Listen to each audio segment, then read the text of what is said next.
The Stepford Wives remake, written by Paul Rudnick and directed by Frank Oz in 2004, is not a great movie. This is not a hot take. It was critically panned and not a box office success. Audiences and critics were not welcoming of this updated take on women's liberation, fragile masculinity, and robot surrogates. Over the years, stories have arisen about creative differences, bad test screenings, and reshoots. In addition to the deleted scenes on the film's DVD release, a bootleg of the test screening version of the film has popped up on the internet. As I revisited this film, I decided to dig a little deeper into the intentions behind this film, how we ended up with the final cut, and then ask the question, who is to blame?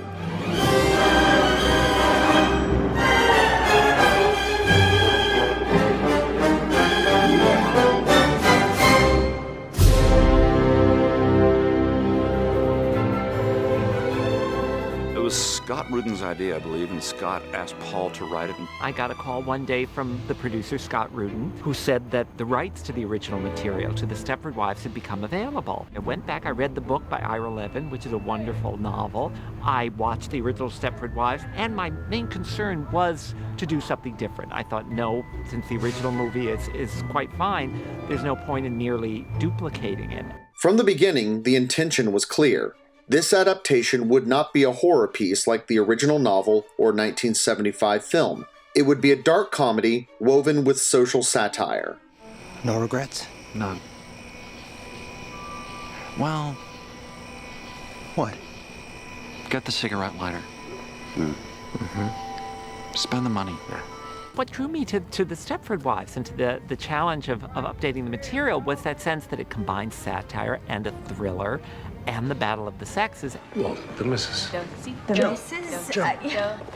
Beyond all that, it's a comic take on the American dream, on the American suburbs. On paper, the film sounds like a sure thing. You've got Paul Rudnick, an acclaimed playwright and proven screenwriter. His script for Addams Family Values was a highly successful dark comedy. Why are you dressed like somebody died? Wait. Frank Oz is a seasoned film director with a successful comedy background, as well as in films with horror elements and special effects, like Little Shop of Horrors. The guy sure looks like plant food to me. The guy sure looks like plant food to me. Behind them, you have a crew of some of Hollywood's most skilled designers, craftsmen, and an A-list cast to bring the world of Stepford to life. I will skip over the production process of the film. While there are rumors of on-set fighting between Oz and the cast, and the shooting going 2 months over schedule, I could not confirm these stories and will not dwell on the possibilities. The ballroom is the hardest thing I've ever shot. The ballroom is very, very tough. It went way over schedule, and I think it was scheduled not enough time in the first place. It was scheduled for something like 8 or 10 days, and I think it took us 30. I knew when I saw the schedule, I went, oh, this is going to take a lot longer than that. It is clear that throughout production, the team was aware of the tightrope walk they were attempting in terms of the movie's overall tone. I think a lot of the changes have been in terms of a basic tone, because we've got this sensational director, Frank Oz, who Scott and I both worked with on In and Out. We're definitely of a comic frame of mind. It's kind of a dangerous thing to do, this tone, because you're dealing with comedy, you're dealing with social commentary, you're dealing with characters' feelings. The hardest part of this movie, I guess, just making everything gel. Making sure that the actors are dramatic at the right time and comedic at other times and spooky at other times and emotional at other times. Just making sure all those things meld into a good story and into good relationships. I just try and bring that material to life every way I can. I just kind of shoot the movie and have a lot of fun doing it. The Stepford Wives had a very large budget, somewhere between $90 to $120 million. Apparently, this became the core of Oz's personal conflict. In a 2007 interview with Nathan Rabin at the AV Club, Oz stated, "On Stepford Wives, for the first time and through nobody's fault but my own, I felt too responsible if the budget was getting higher.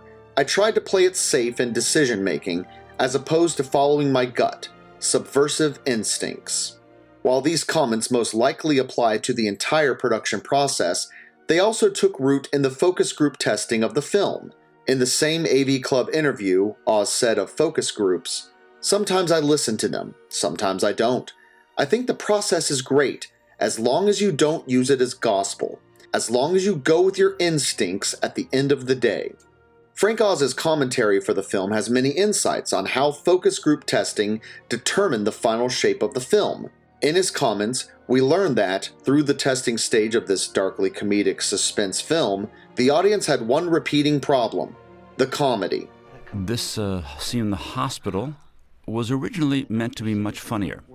But the reason we had to cut a lot of the comedy out is because we had to believe that Joanna was actually sincere about trying to change her marriage, because this was the jumping off point for going to Stepford. If there's too many jokes here, then me, the audience, you, the audience, I believed, would not have really believed she was sincere. This point gets repeated several times throughout his commentary. This is a serious moment here. At the very end, it's very dark, and the comedy of that undercut the darkness. Now, there was more dialogue and more jokes after this with the wives in the supermarket. But again, for story purposes, we said, hey, we got enough jokes, now the audience is invested in this character. This section here, this is called the gazebo section. This was many more scenes and funny scenes. Not unlike the rest of the movie, the audience was more involved in the story and didn't want jokes at this point. It was important to Oz that we, the audience, cared about the story of Joanna and Walter, played by Nicole Kidman and Matthew Broderick. Even though the movie's a comedy, even though the movie has visual effects, this movie always has been to me only one thing, and that's been a marriage in conflict, coming through the eye of the needle in Stepford, and coming out the other side better. That's what it's about. So it really is about these two people here. In order to achieve this, Oz had to make sure the comedy did not undercut the humanity of these characters. Let's talk about Nicole Kidman. I wanted to have some fun. And I just had completed a film called Birth, which was a very heavy emotional film. And so I loved the idea of going and doing something that Scott Rudin told me, who's the producer, would be like summer camp. With all due respect to Kidman and her unquestionable talent, she might not have been the comedic presence that was needed to sell the initial creative intention of a dark comedy social satire. It seems that her abilities as a dramatic actress may have made the test audiences less willing to laugh. According to Oz, the most expensive and elaborate scene in the film was cut due to the audience's connection with Kidman. I will let him explain. There was a whole scene here of major visual effects. It took 2 weeks to shoot. That was a real trooper shooting it. Nick was too, because she had a tremendous amount of reaction to do here. And we never, ever used it. We had to cut it out after the previews. All the visual effects were done. Nick feels attacked by Bobby. She grabs a knife and stabs Bobby.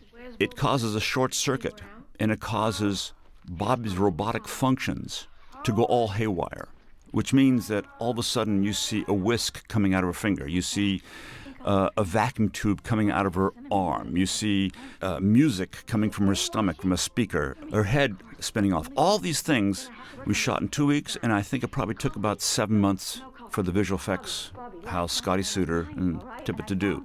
What happened was I realized the audience we showed it to at previews didn't like it. They didn't like all the robotic stuff. The reason is because Nick, being such an honest actress, she didn't go for the comedy. She went for the real, honest emotions. As a result of that, the movie was grounded more than I had originally thought. I originally thought we were going to go more for the higher comedy. So when your lead actress or actor does comedy, then everything emanates from that comedy, from that lead actress or actor. And that allows you to do wilder things.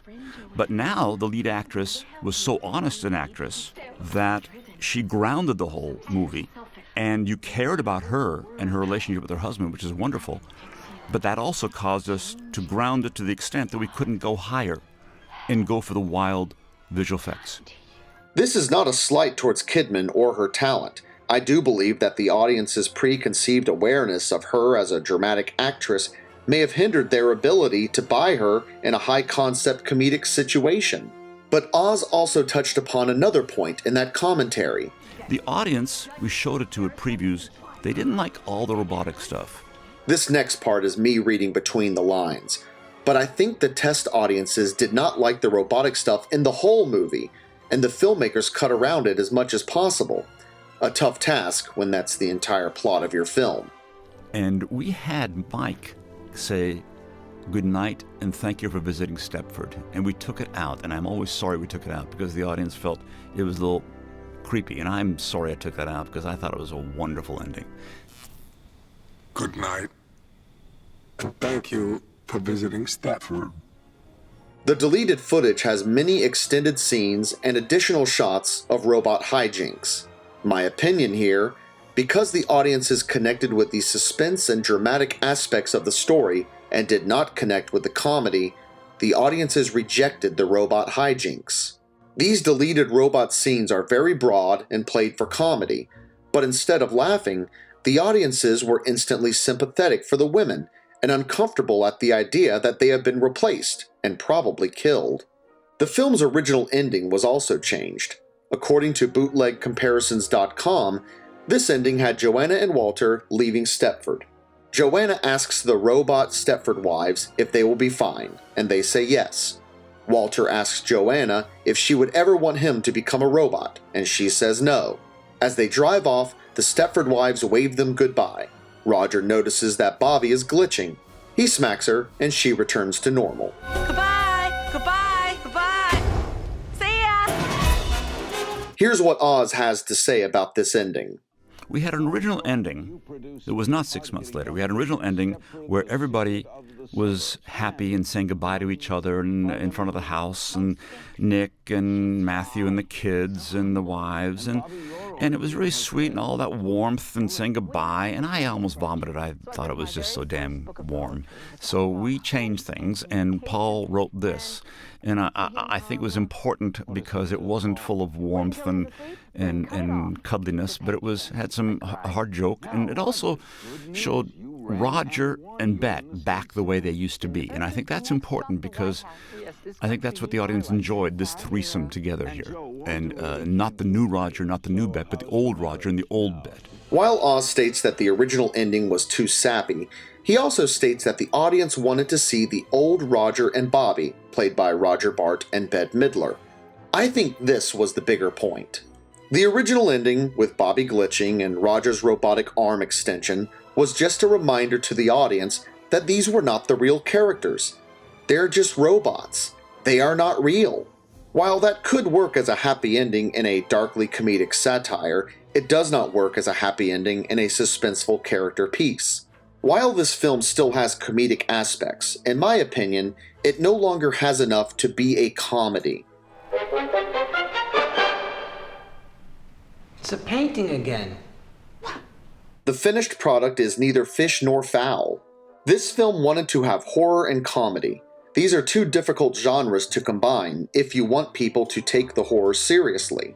In many successful horror comedies, the laughs come first and the horror is second.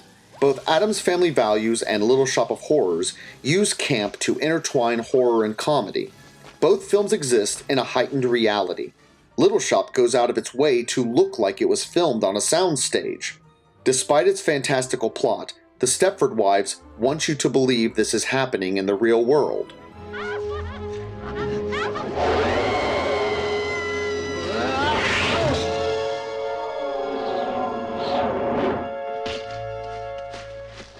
Evil Dead 2, a truly successful film at combining comedy and horror, is a carnival ride. You are so busy laughing and screaming that you don't care what happens to the characters on screen. I'll swallow your soul! I'll swallow your soul! I'll swallow your soul! Swallow this. But Oz wants you to care, and he made us care. What have they done to you? Let's get busy. We cared so much that we didn't find it funny when the robot versions of the characters we loved did wacky things. We just mourned the loss of their normal selves. So, who's to blame? In a 2021 interview with Hadley Freeman for The Guardian, Oz says, "The director gets the credit, so the director takes the blame. I think I got hubristic. It's the only time I said yes to a movie before the script was written. I wanted to keep it small, But then the budget ballooned, and I went against my instincts. And when you go against your instincts, you take the blame. Frank Oz is one of my favorite directors. I love nearly all of his films. But no, I don't love this one. It's okay. But I do love that he owns up to this film, and I proudly keep a copy of it in my collection. Now go watch Death at a Funeral. It's perfect. That's not my father. Oh, we've taken the wrong one. Really sorry about that, Soap. We'll go back and get him.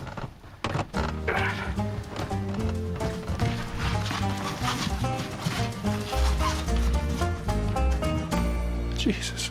This is Try Ply Video, and this has been my 2 cents.